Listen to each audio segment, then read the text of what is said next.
আসসালামু আলাইকুম dear student, আমি মোশাররফ মিল্টন। আজকে আপনাদের সামনে একটা ইম্পর্টেন্ট ক্লাস নিয়ে হাজির হয়েছি, যেটা হলো বন্ধন কোণ নির্ণয় ইন্টারমিডিয়েট যে প্রথম পত্রের তৃতীয় অধ্যায় মূলের পর্যাবৃত্ত ধর্ম।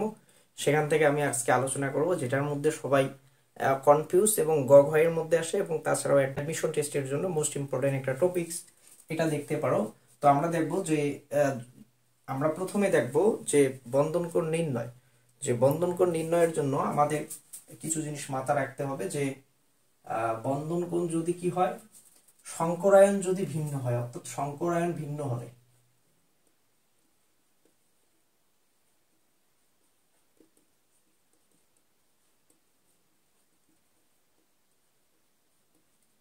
দেখো সংকরায়ন ভিন্ন হলে, তো সংকরায়ন নির্ণয় আমার পূর্বের ক্লাসে আছে, চ্যানেলের মধ্যে দেখে নিবা অবশ্যই, না হলে কিন্তু এটা তুমি পারবা না।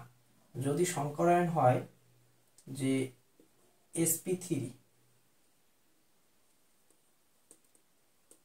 তাহলে সেখানে আমরা জানি বন্ধন কোণ কত হয়, sp3 হলে 109.5 ডিগ্রি। যদি সংকরায়ন হয় sp2, তাহলে বন্ধন কোণ কত হবে, 120 ডিগ্রি। এবং যদি সংকরায়ন কি হয়, যে sp হয়, মানে সংকরায়ন যদি sp হয়, তাহলে বন্ধন কোণ হবে কত, 180 ডিগ্রি।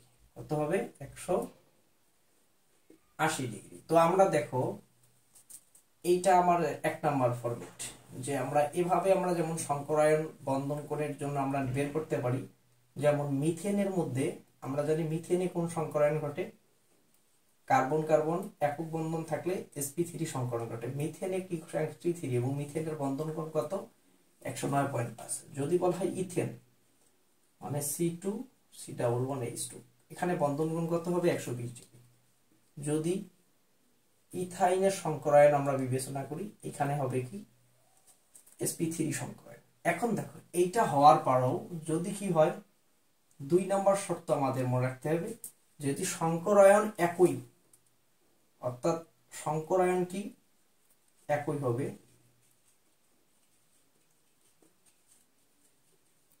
প্লাস একটা যদি লন পেয়ার থাকে, সেখানে বন্ধন কোণ কি হবে, সংকরায়ন একই হওয়া সত্ত্বেও বন্ধন কোণ কেন ভিন্ন হয়।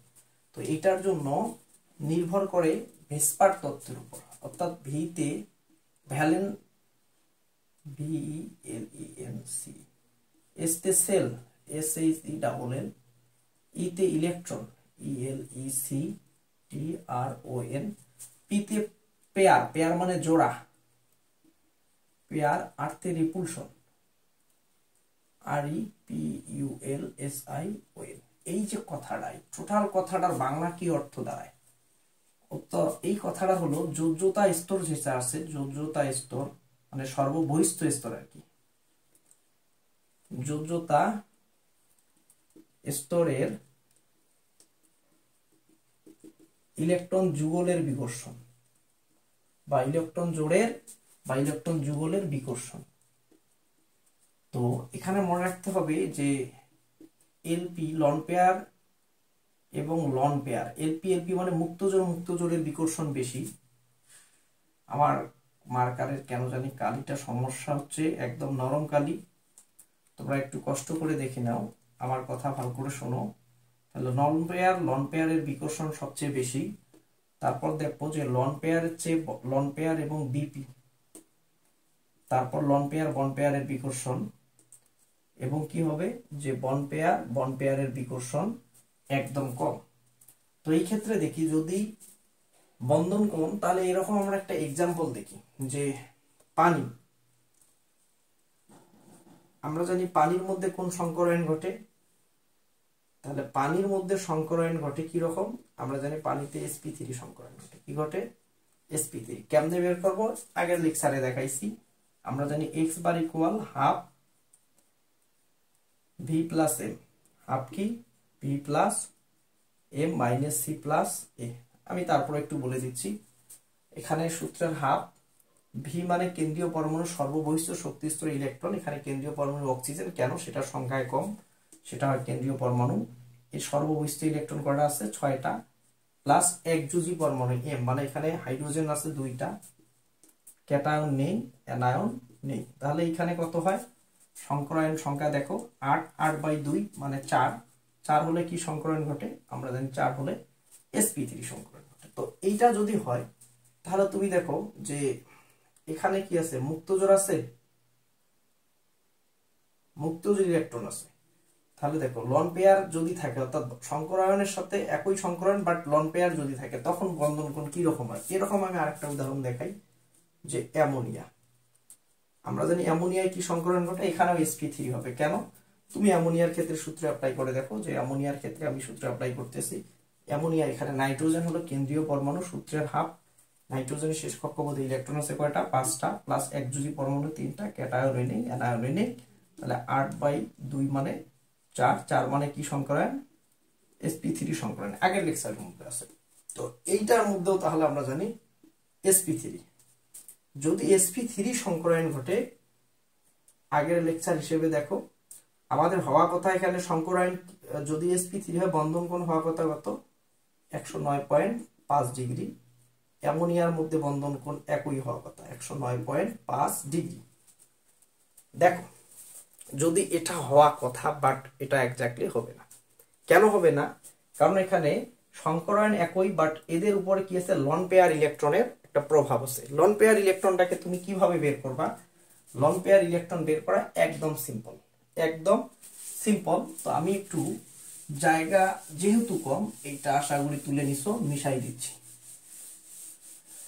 দেখো লন পেয়ার ইলেকট্রনের বের করার সূত্র হলো, লন পেয়ার ইলেকট্রন আমরা এইভাবে বের করব। লন পেয়ার ইলেকট্রন মানে এই যে এখানে কেন্দ্রীয় পরমাণু সর্ববহিষ্ঠ শক্তি স্তর ইলেকট্রন কয়টা, অর্থাৎ এখানে অক্সিজেনের সর্ববহিষ্ঠ ইলেকট্রন কেন্দ্রীয় পরমাণু এর এখানে আছে কয়টা, 6টা, মাইনাস একযোজী পরমাণু কয়টা আছে, 2টা, হলো কত, 4। 4 মানে কয় জোড়া, 2 জোড়া। 4 মানে কি,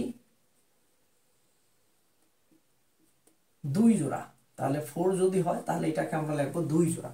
তার মানে এখানে কয় জোড়া ইলেকট্রন আছে, অর্থাৎ মুক্ত জোড় ইলেকট্রন আছে 2 জোড়া।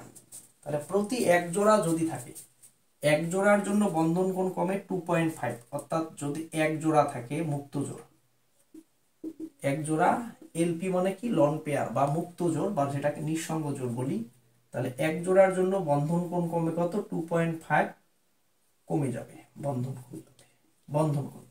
তাহলে এখানে 2 জোড়া আছে, তার মানে এখানে কত হবে, 5 কমে যাবে। তাহলে 2 জোড়ার জন্য ডাবল কমে যাবে।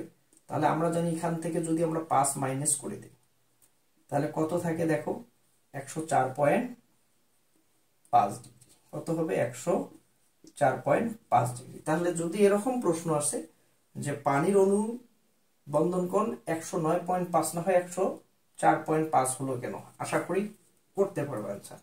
দ্বিতীয় দেখো এইখানে কিন্তু আমার কি করতে হবে, সংকরায়ন একই বাট এইটার বন্ধন কোণ তো তাহলে 105, যদি এটা কমে, এটা দেখি কত কমে, দেখি যে 109.5 না হয় কত কমবে। নাইট্রোজেন এখানে কেন্দ্রীয় পরমাণু, আমরা লন পেয়ারটা বের করে নেব। নাইট্রোজেনের শেষ কক্ষপথে ইলেকট্রন কয়টা, 5টা। এর সাথে একযোজী পরমাণু কয়টা আছে, তুমিও বলো, একযোজী পরমাণু হাইড্রোজেন, এটা হলো একযোজী না, এক কথা বন পেয়ার, কারণ নাইট্রোজেনের সাথে কয়টা আছে হাইড্রোজেন। দেখো নাইট্রোজেনের আমরা জানি যোজনী কত, 3, তাহলে 3টা হাত দিলাম, এখানে একটা হাইড্রোজেন আছে, এখানে একটা হাইড্রোজেন আছে, এখানে একটা হাইড্রোজেন আছে। তাহলে এর মধ্যে মুক্ত জোড় আছে না নাই, অর্থাৎ এখানে বন্ড পেয়ার ইলেকট্রন, এগুলোকে বলে হচ্ছে বন্ড পেয়ার। বন্ধনে আছে কয়টা, এক কথায় যে 3টা, মাইনাস 3টা, তাহলে কত হলো, 2। 2 মানে কয় জোড়া, 2 মানে 1 জোড়া। তাহলে প্রতি জোড়ার জন্য 2.5 করে বন্ধন কোণ যদি কমে, তুমি বলো এটা কত কমবে, তাহলে 2.5 কমবে, তাহলে বন্ধন কোণ কত হবে, 160 ডিগ্রি। তাহলে আশা করি বুঝতে পারছো যে সংকরায়ন একই হওয়ার কারণে বন্ধন কোণ কেন ভিন্ন হয়। এটা হলো যখন আমরা দেখবো সংকরায়ন ভিন্ন হয় তখন বন্ধন কোণ হবে আমাদের ভিন্ন। যখন কি হয়, সংকরায়ন একই হয় তখন লন পেয়ারের উপর নির্ভর করে। বাট যদি লন পেয়ার এবং তোমার কি হয় যে মুক্ত জোড় ইলেকট্রনের সাথে যদি সংকরায়ন দুইটাই যদি একই হয়, অর্থাৎ এক জোড়া যদি লন পেয়ার সাথে মুক্ত জোড় থাকলে এটা তখন কি করে, বন্ধন কোণটা তড়িৎ ঋণাত্মকতার উপর নির্ভর করে। যা তাহলে আমরা 3 নাম্বার বিষয়টা দেখব যে উদাহরণ যদি বলি যে নাইট্রোজেন এবং pH3 এখানে কোন ধরনের সংকরায়ন ঘটে, আগে সংকরায়নটা বের করতে হবে। তাহলে এখানে নাইট্রোজেনের মধ্যে দেখো কি ঘটে, sp3 সংকরায়ন ঘটে, এবং এটার বন্ধন কোণ কত হবে অ্যাকচুয়ালি 107। দেখো PH3 এইখানে সংকরায়ন কত হবে, দেখো তুমি যদি PH3 সংকরায়নটা বের করে ফেলো তাহলে দেখি। চ্যানেলটাকে সাবস্ক্রাইব করে পাশে থাকবা, যে কোনো ভিডিও আপলোড করা মাত্রই বন্ধুদের সাথে শেয়ার করবা এবং লাইক কমেন্ট করবা। তাহলে আমরা দেখি যে সংকরায়নের সূত্র হলো x ইকুয়াল হাফ। এইখানে কেন্দ্রীয় পরমাণু সংখ্যায় কম আছে ফসফরাস, এর শেষ কক্ষপথ ইলেকট্রন 5টা, এর সাথে অ্যানায়ন নাই, অ্যানায়ন নাই, তাহলে 8/2 মানে কত 4, 4 মানে কত sp3 সংকরায়ন করতে। দেখো এইখানেও কিন্তু হয়েছে কি sp3। এখানে মুক্তজোড় কটা আছে দেখো তো, ফসফরাসের মধ্যে আমরা মুক্তজোড় বের করি।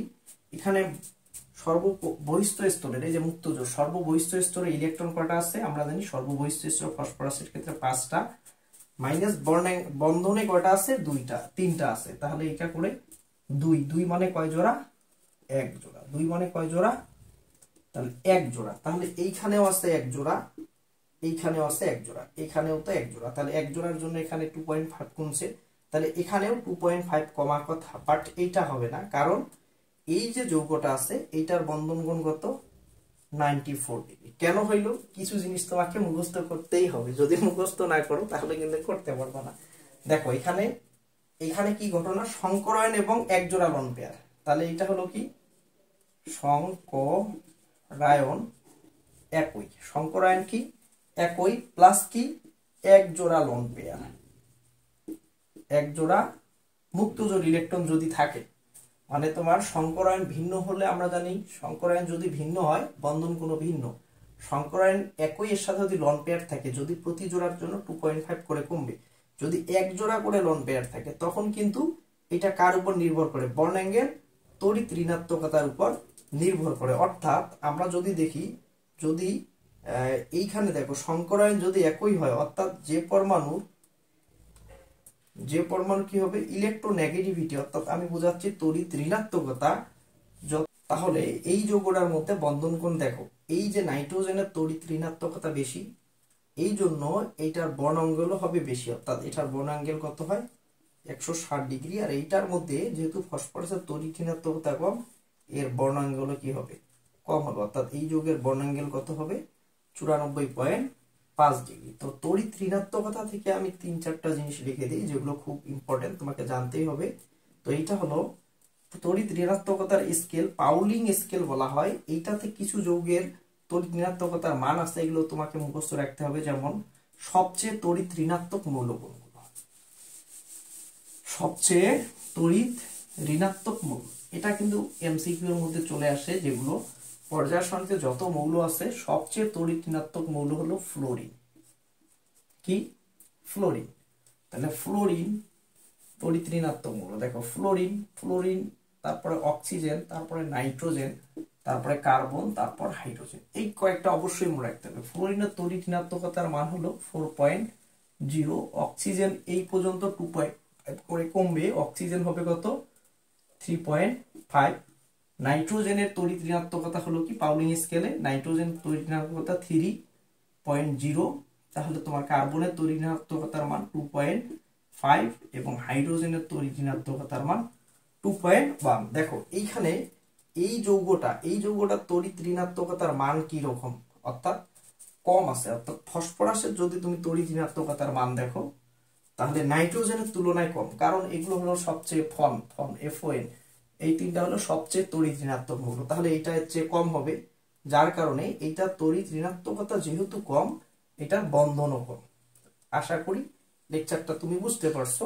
তাছাড়াও তুমি দেখো, যদি দেখো যে তাহলে তুমি যদি দেখো যে BCl3 এবং BCl2 এগুলোতে কোন ধরনের সংকরায়ন ঘটে, তাহলে বোরন দেখো hydrogen, helium, lithium, beryllium, boron 5টা, শেষ কক্ষপথে ইলেকট্রন কয়টা আছে 3টা, এর সাথে 3 যোগ, তাহলে 6 কে যদি আমরা 2 দ্বারা ভাগ করি 3 পাবো, 3 মানে কি sp2। তাহলে এই যৌগের মধ্যে সংকরায়ন কত হয় দেখো, sp2 যদি সংকরায়ন হয় তাহলে সংকরায়ন হলে বন্ধন কত হবে দেখো, sp2 সংকরায়ন মানে কত 120 ডিগ্রি, কত ডিগ্রি 120 ডিগ্রি। তাহলে এই যৌগের মধ্যে কি ধরনের সংকরায়ন হয়, x ইকুয়াল কি হবে যে এখানে কেন্দ্রীয় পরমাণু কোনটা, বেরিলিয়াম, সংখ্যায় কম আছে। তাহলে বেরিলিয়াম মানে কি, হাইড্রোজেন, হিলিয়াম, লিথিয়াম, বেরিলিয়াম, লিথিয়ামের পরেই বেরিলিয়াম, তার মানে এটা 4, 4 হলে শেষ কক্ষপথে ইলেকট্রন 2টা, এর সাথে একযোজী পরমাণু 2 আছে, তাহলে কত হলো 4/2 মানে 2, তার মানে কি sp সংকরায়ন ঘটবে। তাহলে দেখো সংকরায়ন যদি sp ঘটে এখানে বন্ধন কোণ কত হবে, সংকরায়ন যদি sp ঘটে আমরা জানি বন্ধন কোণ কত হবে, 180 ডিগ্রি হবে। আশা করি তুমি বুঝতে পারছো। সংকরায়ন ভিন্ন যদি হয় তাহলে বন্ধন কোণ হবে ভিন্ন। এক কথায় সংকরায়ন ভিন্ন মানে কি, বন্ধন কোণ ভিন্ন। যদি সংকরায়ন একই হয় তাহলে বন্ধন অর্থাৎ মুক্ত জোড় ইলেকট্রনের উপর কি করবে, বন্ধন কোণ নির্ভর করবে। এক জোড়া মুক্ত জোড় থাকলে 2.5 করে কমবে, যদি 2 জোড়া মুক্ত জোড় থাকে তাহলে সেই হারে ডাবল কমবে। আর যদি কি হয়, সংকরায়নও যদি একই হয়, এর সাথে একটা করে মুক্ত জোড় থাকে, তখন তড়িৎ ঋণাত্মকতার মানের উপর নির্ভর করে। তাহলে এখানে মনে রাখতে হবে যে যার তড়িৎ ঋণাত্মকতার মান যত কম সেই মৌলের বন্ধন কোণ তত কম হবে। তাহলে এইটাই হলো আজকের লেকচার। আশা করি আজকের লেকচারটা বুঝতে পারছো। এই ধরনের প্রতিনিয়ত ভিডিও পেতে আমার চ্যানেলটাকে সাবস্ক্রাইব করে পাশে থাকো। ইনশাআল্লাহ দেখা হবে পরের ক্লাসে। আসসালামু আলাইকুম।